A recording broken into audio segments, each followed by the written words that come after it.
और तेलंगाना भारतीय जनता पार्टी के अध्यक्ष श्रीमान बंडी संजय कुमार जी और आज देश भर से अनेक मत, अनेक संप्रदाय के यहाँ पधारे हुए सभी संतगण, सभी आचार्यगण, आप सभी के श्री चरणों में प्रणाम कर मैं मेरी बात की शुरुआत करूँ। स्वामी जी की विनम्रता कई बार क्षोभजनक कुछ लोगों के लिए हो जाती है। उन्होंने कहा कि महान स्मारक जो रामानुजाचार्य का उनके जीवन की कल्पना और जीवन के कर्तृत्व से बना है, मेरे आने से लोगों को आने की यहां प्रेरणा होगी। स्वामी जी, संतों का स्वभाव होता है सूक्ष्म लोगों को बढ़ाई कर बड़े करना, परंतु मैं जानता हूं यहां आकर मैं आज चेतना और उत्साह दोनों को प्राप्त कर मेरे जीवन में आगे बढ़ूंगा। इस प्रकार के जो महापुरुषों के स्मारक होते हैं, वो जिनके अंदर संवेदना होती है, धर्म के लिए, समाज के लिए कुछ करने की प्रेरणा होती है, इच्छा होती है, ऐसे लोगों को अनेक सालों के सालों तक काम करने की चेतना और उत्साह देते हैं। और मैं बड़ी विनम्रता से स्वामी जी आपको कहना चाहता हूं, आप युगों तक ऐसे अनेक धर्म अनुरागी लोगों को प्रेरणा और उत्साह आपका ये भगवत रामानुजाचार्य का जो स्मारक बनाया है वो देता रहेगा। पूज्य संतगण यहाँ उपस्थित है। मैं इस सबके भी कहना चाहता हूं कि कोई भी मत, कोई भी संप्रदाय के अनुयायी हो, वो सभी को एक बार यहां आने की प्रेरणा इसलिए देनी चाहिए कि अंततो गत्वा सनातन धर्म की शरण में ही सबके उद्धार का मूल बसा है।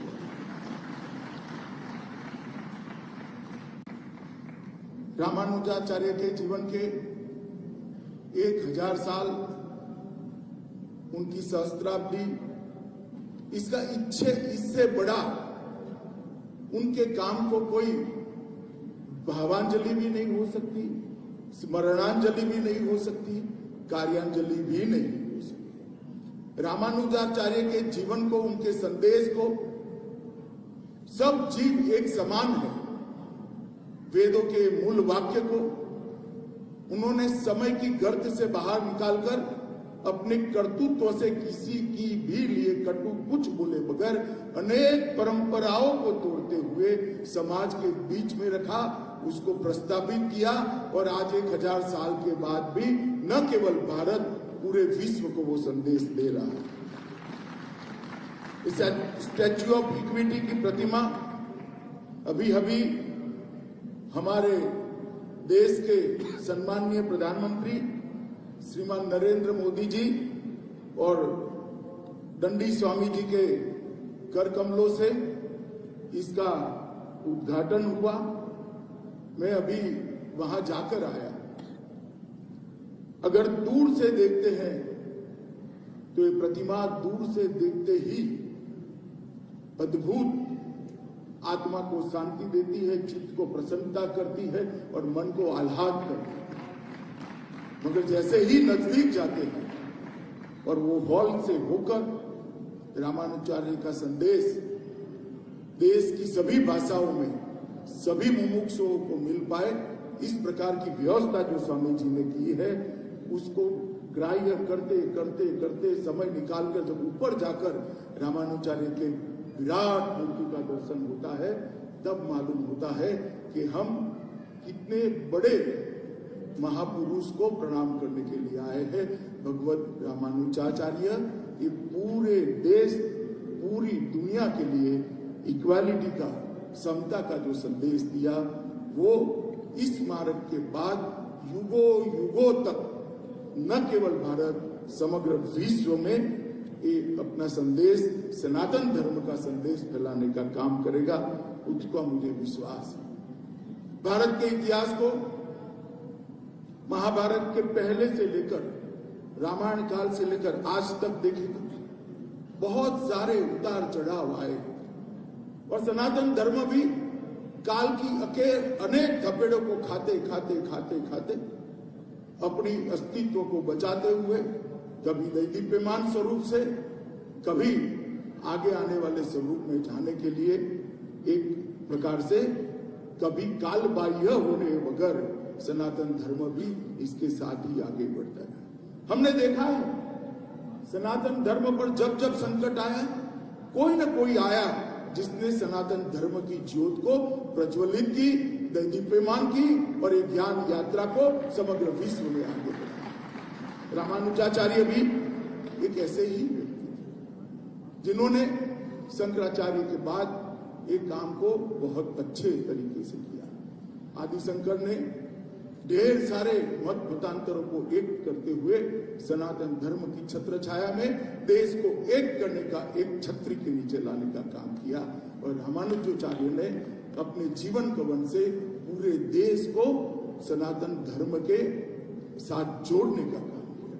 कई सारे कुरिवाज, कुप्रथाएं कटु विरोध करे बगैर अपने कर्म से उन्होंने बदली। कई बार मैं जब पढ़ता हूं तब मुझे विचार आता है कि सनातन धर्म में ऐसा क्या है कि जिसकी धारा क्षुण्ण रूप से कालबाह्य हुए बगैर बहे ही जाती। ऐसा क्या है, इसके अंदर अमृत तत्व क्या है। और कई सारे धर्मों का भी अभ्यास करते हैं, जब तुलनात्मक अभ्यास करते हैं तो नजर में आता है कि सनातन धर्म में मैं ही सत्य हूं, ये जड़ता और अहंकार नहीं।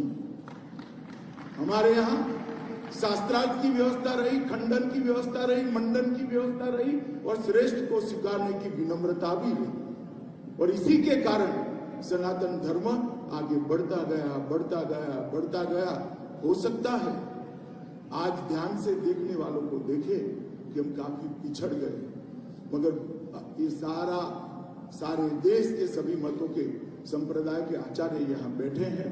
आप सभी को देखकर मुझे पूरा भरोसा है कि यात्रा ना कभी रुकेगी, ना कभी थमेगी और फिर से एक बार दिग्विजयी होकर पूरे विश्व के अंदर ज्ञान का प्रचार और प्रसार करेगी। आज मैं जब यहाँ आया हूँ तब इस पवित्र भूमि पर, यहाँ पर जो स्मारक बनाया है और इसके साथ साथ वेद अभ्यास की भी व्यवस्था करी है। वेद की 9 के 9 शाखाओं के अभ्यास शास्त्रोक्त तरीके से हो सके, ऐसे विद्यार्थी भी यहाँ से निकलेंगे, पूरे देश भर में फैलेंगे और जहां जहां जाएंगे वहां वेद के ज्ञान की सुगंध को, उसकी ज्योत को प्रज्वलित करते जाएंगे। और इसके साथ रामानुजाचार्य का जो संदेश था, उनका जीवन का संदेश था, और इस संदेश को हर व्यक्ति समझ सके, इस प्रकार से यही स्मारक के साथ देश की सभी भाषाओं में प्रसारित करने का काम स्वामी जी ने किया है। मैं फिर से पूज्य श्री चिन्नाजीयर स्वामी जी को बहुत बहुत बहुत बहुत समग्र देश की ओर से साधुवाद और धन्यवाद करना चाहता हूँ। आज जब मैं यहाँ आया हूँ तब यहाँ पर 1035 कुंभ के साथ श्री लक्ष्मी नारायण महायज्ञ भी हो रहा है। चारों व्यक्ति 9 की 9 उपलब्ध शाखाओं का पाठ भी किया जा रहा है। अष्टाक्षरी मंत्र का 10 करोड़ जाप हो रहा है, जिससे हमें मालूम पड़ेगा कि ये धरती हमेशा के लिए कितनी पवित्र होने वाली है। इतिहास, पुराणों और आगमों का भी पाठ हो रहा है। सभी प्रकार की पूजा व्यवस्था और पूजा पद्धति को भी समाहित और संरक्षित करने का भी यहाँ पर एक व्यवस्था किया गया है। और श्रीरंगम के रंगनाथ, तिरुमाला के तिरुपति के श्री वेंकटेश्वर स्वामी सहित 108 प्रेरणा केंद्रों दिव्य देशों के अभिषेक से ये मूर्ति के आगे यज्ञ संपन्न हो रहा है। महाप्रसाद भी 24 घंटे भक्तों के लिए वितरित किया जा रहा है। और आज मैं इतना जरूर कहना चाहता हूं कि आपका ये जो प्रयास है, आने वाले अनेक सालों तक स्वामी जी इसको पूरा देश याद रखेगा। सनातन धर्म के सभी अनुयायी, चाहे किसी भी मत को मानने वाले हो, वो सभी इसको जरूर याद करेंगे, इसका अनुमोदना भी करेंगे।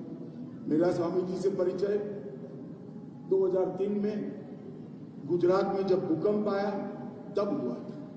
स्वामी जी चुपचाप कोई सुविधा, सरकारी सुविधा मांगे बगैर एक गांव पकड़कर बैठ गए थे और वो गांव को पूरा बनाकर ही वहां से। इसके बाद में भी मेरा 2 बार संपर्क आया। मैं वो गांव के उद्घाटन के लिए वहां कच्छ गया था, जो स्वामी जी ने बनाया था, और उसके बाद भी जब जब भी मिला मुझे आश्चर्य होता है कि इतने बड़े बड़े काम करने की प्रेरणा स्वामी जी कहाँ से लाते हैं, और ईश्वर उनको पूरी करने की भी बहुत बड़ी क्षमता देता है। आज वैदिक परंपरा और संस्कृति की शिक्षा देने का आपने यहाँ पर जो काम शुरू किया है, मैं ईश्वर से हमेशा प्रार्थना करूंगा स्वामी जी, मेरी नित्य प्रार्थना का हिस्सा रहेगा कि ये काम अनेक युगों तक चलता रहे और सनातन धर्म की सेवा करता रहे। इतने सारे विद्वानों के सामने, इतने सारे संतों के सामने विशिष्टाद्वैत दर्शन पर मेरे लिए कुछ बोलना असंभव है। मैं जन्म से वैष्णव हूं और शुद्धाद्वैत का अनुयायी। मेरी माता वल्लभाचार्य के शुद्धाद्वैत के आधार पर ही पूरा जीवन जी, मगर मैं यहाँ विशिष्टाद्वैत पर कोई बात करना नहीं चाहता, क्योंकि ना मेरी योग्यता है, ना इतने बड़े संतों के सामने मैं कुछ बोल सकता हूँ। परंतु मैं इतना जरूर कहना चाहता हूँ कि आज जब मैं आया हूँ तब मैं रामानुजाचार्य के लिए जरूर कुछ बात करना चाहता हूँ। हिंदू पंचांग में इसका चक्र 60 साल का होता है और 60वां जन्मदिन षष्ठ अब्द पूर्ति के नाम से मनाया जाता है। और हमारे यहाँ शास्त्रों में मनुष्य के पूर्ण जीवन काल का अर्थ है 2 चक्र को जो जीवित रहता है 120 साल के पूर्ण जीवन की कल्पना करी है, और रामानुजाचार्य ने भी 120 साल का पूर्ण आयुष्य इस पृथ्वी पर दिया। और ईश्वर ने ही ढेर सारे कुरिवाजों को सनातन धर्म से बाहर निकालने के लिए और इतनी मधुरता के साथ अपने कर्तृत्व से बाहर निकालने के लिए रामानुजाचार्य के रूप में ही यहाँ आकर हम सब के बीच में 120 साल अपना काम करने का एक प्रयास किया था। और इसी का परिणाम है कि आज सनातन धर्म पूरा एक होकर फिर से एक बार नई ऊर्जा के साथ आगे बढ़ने की दिशा में जा रहा है। समाज में समता समरसता स्थापित करने के लिए द्वैत अद्वैत फिर विशिष्टता, और उसमें भी आगे कई आचार्यों ने अनेक प्रकार से इसकी मीमांसा की। ब्रह्म सूत्र के एक प्रकार से जटिल ज्ञान से लोकभोग्य ज्ञान को बनाने का काम इन आचार्यों ने किया, और इसी के माध्यम से आज अनेक लोग बहुत बड़ा ज्ञान न होने के बावजूद भी अपना जीवन वेद के बताए रास्तों पर जी रहे हैं, क्योंकि आचार्यों ने जो जीवन पद्धति को बताया उसी को आचरण में रखा। और आज ज्ञान न होने के बावजूद भी कई लोग वेद के आधार पर अपना जीवन जीते हैं। उसमें सबसे बड़ा योगदान रामानुजाचार्य जी का था। आदिशंकर के अद्वैत दर्शन, माधवाचार्य के द्वैत दर्शन और रामानुजाचार्य के विशिष्टाद्वैत के कारण ही आज वैष्णव संप्रदाय ने अनेक प्रकार के जीवों को आगे बढ़ने का और वेद आधारित जीवन जीने का रास्ता प्रशस्त हुआ है। रामानुजाचार्य ने मध्यम मार्ग को व्याख्यायित करते हुए विशिष्टाद्वैत की अवधारणा दी और भारतीय समाज में एकत्व लाने का, स्थापित करने का एक क्रांतिकारी काम किया। रामानुजाचार्य के विशिष्ट द्वैत दर्शन के कारण ही पूरब से पश्चिम और उत्तर से दक्षिण तक भारत एक सूत्र में बना। कई सारे भक्ति आंदोलनों के मूल ढूंढेंगे तो रामानुजाचार्य के विशिष्ट द्वैत के अंदर ही हमें मिलेंगे। मैं आगे इस पर आपको बताऊंगा। यहाँ पर बहुत सारे संत बैठे हैं। रामानुजाचार्य के जीवन को, इनके योगदान को सरल शब्दों में कुछ विभागों में अगर बांट देते हैं तो समता, समरसता, एक ज्ञान ग्रहण में समानता, सभी को ज्ञान ग्रहण करने का अधिकार है, और ये भी उन्होंने प्रस्तावित किया। जातिगत भेदभाव को भी उस जमाने में 1000 साल पहले समाप्त करने के लिए क्रांतिकारी काम किया। क्षमता के अनुसार काम का विभाजन, पूजा के अधिकारों को भी 20 मंदिर के पूरे संचालन को 20 हिस्सों में बांटा और हर समाज को इसके साथ जोड़ने का उन्होंने काम किया। भाषा की समानता को भी उन्होंने प्रस्तावित किया और मोक्ष के अधिकार को भी एक विशिष्ट वर्ग की जगह सब जिनको मोक्ष का अधिकार है, अगर ज्ञान और भक्ति के मार्ग पर चलते हैं, इसको भी उन्होंने किया। और एक मेरे एनालिसिस से मैं जुड़ा है, मैं बात को बताऊंगा। रामानुजाचार्य अपने आप में बहुत विनम्र थे, परंतु वो विद्रोही भी। बहुत सारी कुप्रथाओं को इनके अंदर के विद्रोही आत्मा ने समाप्त करने का काम किया था। आज मैं यहाँ आया हूं, तब उन्होंने श्रीरंगम में संन्यास लेने के बाद रामानुजाचार्य शालिग्राम नामक स्थान पर रहने लगे और कई सारे ग्रंथों की रचना की। ब्रह्मसूत्र के भाष्य पर लिखे 2 मूल ग्रंथ उनके बहुत लोकप्रिय हुए, श्री भाष्यम एवं वेदांत संग्रहम। उनके 9 ग्रंथ आज भी ढेर सारी लाइब्रेरी में उपलब्ध है। मैं आपको इसलिए बताना चाहता हूँ कि मेरा जन्म एक बहुत छोटे से कस्बे में हुआ है। मानसा कर गुजरात से, अहमदाबाद से 50 किलोमीटर दूर गाँव, और मेरे गांव में 150 साल पुरानी लाइब्रेरी है। ये 9 के 9 ग्रंथ वो लाइब्रेरी में आज भी उपलब्ध है। संदेश किसी के कर्तृत्व का कितना दूर जाता है, इसका उदाहरण है श्री भाष्य वेदांति, वेदांत सार, वेदार्थ संग्रहम, श्री गीता भाष्य, नित्य ग्रंथ, शरणागति गद्य, श्री रंग गद्य और श्री वैकुंठ गद्य। ये 9 के 9 ग्रंथ आज अनेक लाइब्रेरियों के अंदर उपस्थित है और कई जगह पे मुमुक्षु अपनी मुमुक्षा पिपासा को शांत करने का काम करते हैं। रामानुजाचार्य ने, मैंने जैसे पहले कहा, समता और समरसता का मैसेज अपने कर्तृत्व से दिया और उन्होंने सभी वर्ग के लोगों को शिष्य भी बनाया। सभी वर्ग के लोगों के वो भी स्वयं शिष्य थे। और इसी में से आगे बढ़ते हुए रामानुजाचार्य की शिष्य परंपरा में रामानंद हुए। इससे आगे बढ़ते हुए इनके शिष्यों में कबीर, रैदास और सूरदास भी। और इस प्रकार से ज्ञान परंपरा न जाने कितने प्रदेशों में, कितने गांवों में पहुंची। अगर समता और समरसता का उन्होंने रास्ता न खोला होता तो कबीर दास को ये वेदों के रहस्यों की जानकारी कभी न मिलती, रैदास को वेदों के रहस्यों की जानकारी कभी न मिलती, सूरदास को भी न मिलती। और गुरु गोष्ठीपूर्ण की कथा भी बहुत हम सबको प्रेरणा देने वाली है। एक बार कुछ मंत्र सीखने के लिए रामानुजाचार्य गोष्ठीपूर्ण की वहां गए। 18 बार जाने के बाद भी उनको उचित नहीं पाया। 19वीं बार जब गए तब उन्होंने कहा कि आपको मैं मंत्र तो सिखाता हूं, मगर तभी सिखाऊंगा जब अयोग्य के सामने आप उसका उच्चारण नहीं करें।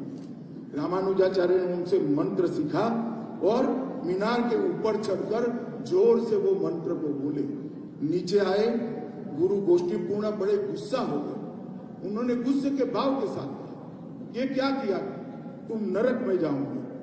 तो रामानुजाचार्य ने बाल सहज विनम्रता के साथ कहा, नरक में जाने से कोई दिक्कत नहीं है, अगर अनेक जीवात्माओं का कल्याण होता है तो मुझे नरक भी पसंद है। और ये कहते ही गोष्ठी पूर्णा के पूरा गुस्सा शमन हो गया और उन्हें एम्पेरुना मतलब मेरे भगवान ऐसा कहकर रामानुजाचार्य से गुरु ने स्वयं आशीर्वाद मांगे। जातिगत भेदभाव को भी रामानुजाचार्य ने समाप्त करने का काम किया। कांचीपूर्ण एक ब्राह्मणेतर जाति से जब वो उनका शिष्य बनने के लिए गए, तब उन्होंने कहा कि परंपरा ऐसी है, आप ब्राह्मण हो, मैं आपको शिष्य नहीं बना सकता। रामानुजाचार्य ने उत्तर दिया, यदि शास्त्रों का ज्ञान केवल ईश्वर की भक्ति की जगह अहंकार और अभिमान लाता है तो ज्ञान मिथ्या है, इससे बेहतर अज्ञानी रहना ही। और उन्होंने बाद में उनके गुरु बनने की बात को स्वीकार किया। बाबा साहब आम्बेडकर ने भी इसको एक्नोलेज करते हुए लिखा है, हिंदू धर्म में समता की दिशा में यदि किसी ने महत्वपूर्ण काम किया है और उनको व्यवहार में लागू करने का प्रयास किया है तो वो संत रामानुजाचार्य ने ही किया है। उन्होंने कांचीपूर्ण नाम के एक गैर ब्राह्मण को अपना गुरु बनाकर एक स्पष्ट संदेश पूरे देश में देने का प्रयास किया था। समता के अनुसार भगवान की सेवा करने का सबको अधिकार है। इस बात को उन्होंने व्यवहार से मंदिरों के प्रशासन के अंदर लागू किया और उन्होंने प्रशासन के अंदर कई सारे 20 हिस्से बनाए और 20 हिस्सों में मंदिर की टोटल प्रशासन को बांटकर उन्होंने सब समाज के लोगों को 20 के 20 हिस्सों के साथ जोड़कर सर समाज को मंदिर के लिए कुछ करने का अधिकार देने का काम किया। इससे सारा समाज आज मंदिर के साथ जुड़ा हुआ हमें देखता मिलता है। पूजा के अधिकार में भी उन्होंने समानता का अधिकार देने का काम किया। मेलकोट में अपने प्रवास के दौरान रामानुज ने देखा कि समाज के कुछ वर्गों के भक्तों को सामाजिक मानदंडों के कारण मंदिर के अंदर पूजा करने की अनुमति नहीं थी। इस प्रथा से वो बहुत दुखी थे। उन्होंने पुरानी प्रथा में कोई बदलाव करे बगैर एक नई प्रथा शुरू की। किसी भी भक्त की पृष्ठभूमि की परवाह किए बगैर भगवान की पूजा करने की अनुमति देने का मार्ग प्रशस्त किया और घर पर भगवान की देवता स्वरूप की व्यक्तिगत पूजा को सरल और व्यवस्थित किया। मित्रों, जब हमें दिखता है कि भगवान को मंदिर की जगह घर में ले जाकर समाज के हर वर्ग को पूजा का अधिकार दिया, आगे चलकर जब आक्रांताओं ने हिंदुस्तान पर आक्रमण किया और मंदिर ध्वस्त होने लगे, रामानुजाचार्य ने भगवान को घर में रखकर पूजित करने की जो परंपराएं की थी, इसी के कारण हमारा सनातन धर्म आज बचा हुआ है। आज मेरे घर में भी राजभोग की सेवा लगी हुई है, मेरे घर में भी भगवान को भोग धराए जाते हैं। ये बहुत बड़ा काम था जिन्होंने कपड़े से कपड़े समय के अंदर हमारे सनातन धर्म को टिकाने का काम किया और आगे बढ़ाने का काम। महिला सशक्तिकरण के लिए भी भगवत रामानुजाचार्य ने ढेर सारे काम करे।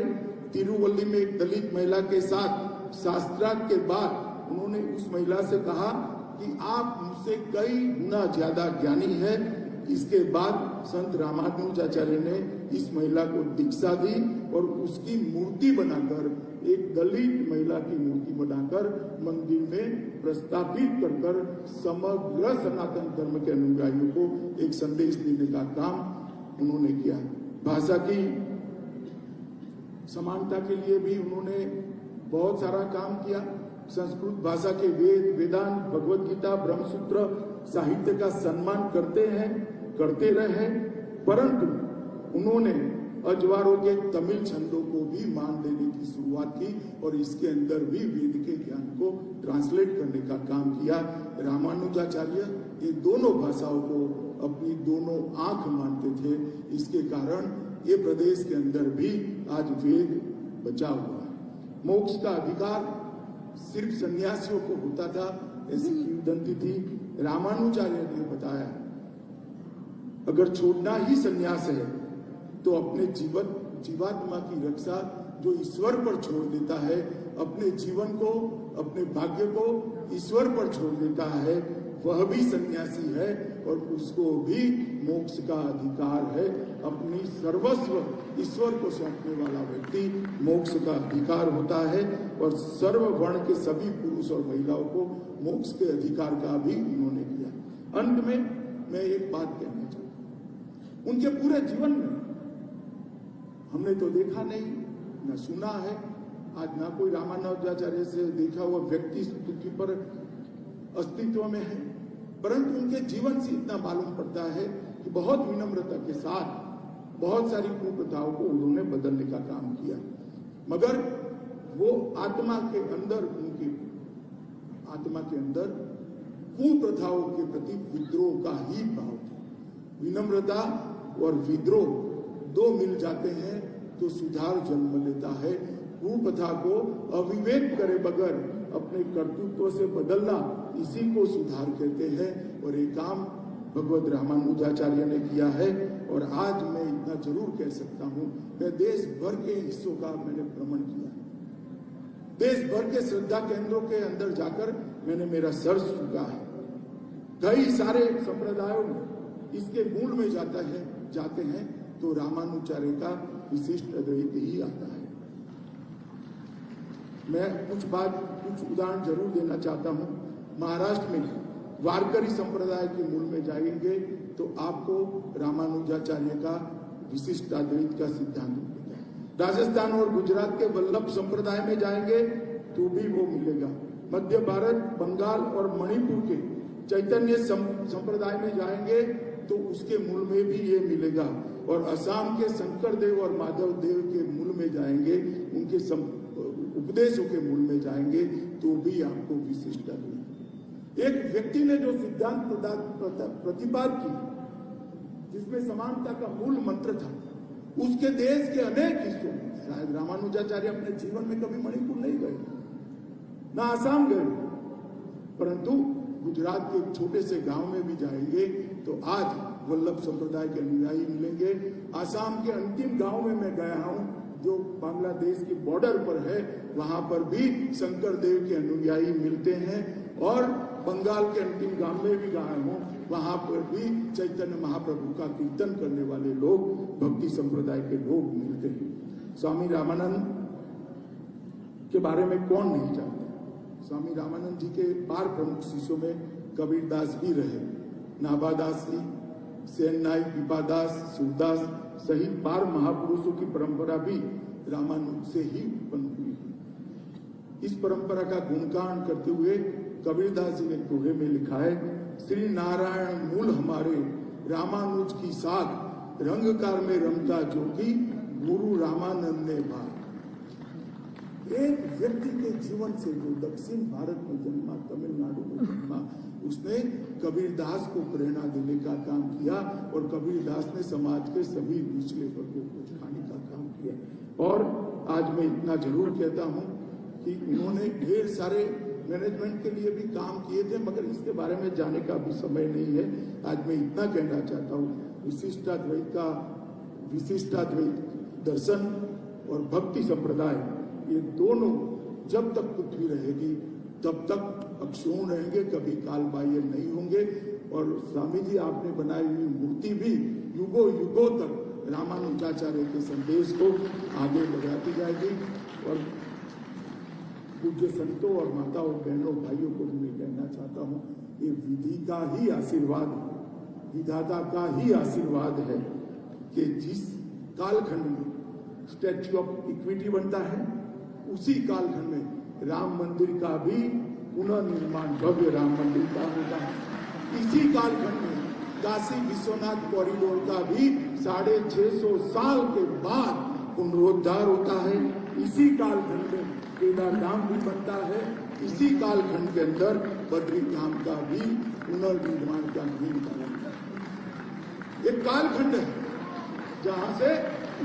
जहां से सनातन धर्म को उठकर, जागरूक होकर समग्र विश्व के अंदर अपने दैनिक नाम ज्ञान को आगे बढ़ाना है मित्रों।